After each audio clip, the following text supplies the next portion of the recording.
एक घने और खूबसूरत जंगल में एक अनोखा तोता रहता था। ये तोता निहायत अक्लमंद और सच्चा था। वो जो कुछ देखता वही बोलता, कभी झूठ ना बोलता और ना किसी का दिल दिखाता।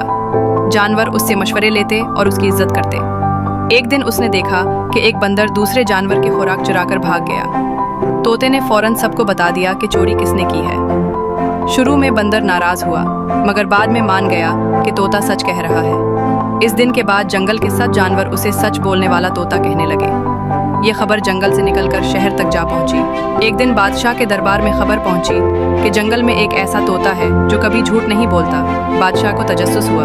उसने अपने सिपाहियों को भेजा कि तोते को दरबार में लाया जाए। जब तोता बादशाह के सामने पेश किया गया तो बादशाह ने मुस्कुरा कर पूछा, तोते, क्या मैं अच्छा बादशाह हूँ? तोते ने बगैर खौफ के जवाब दिया, नहीं, आप अपने लोगों पर जुल्म करते हैं, उनसे ज़बरदस्ती टैक्स लेते हैं और उन्हें इंसाफ नहीं देते।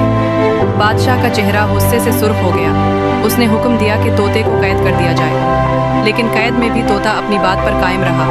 वो सिपाहियों को भी हकीकत बताता रहा, उन्हें बादशाह के जुल्म और लोगों के दुख सुनाता रहा। आहिस्ता आहिस्ता सिपाहियों और महल के लोगों के दिल बदलने लगे। वो समझने लगे कि तोता सच बोलता है और बादशाह वाकई जुल्म कर रहा है। एक दिन रियाया ने हिम्मत करके दरबार में एहतजाज किया। बादशाह ने जब देखा कि लोग मुत्तहिद हो चुके हैं तो उसे अपनी गलती का एहसास हुआ। उसने तोते को दोबारा बुलाया और उससे मुआफ़ी मांगी। तोते, तुमने मेरी आंखें खोल दी, अब मैं एक नया बादशाह बनूंगा। इस दिन के बाद बादशाह ने सच्चाई और अदल का रास्ता अपनाया और तोते को सच्चाई का फरिश्ता का खिताब दिया। तोता वापस जंगल गया, जहां सब जानवरों ने उसका ज़बरदस्त इस्तकबाल किया।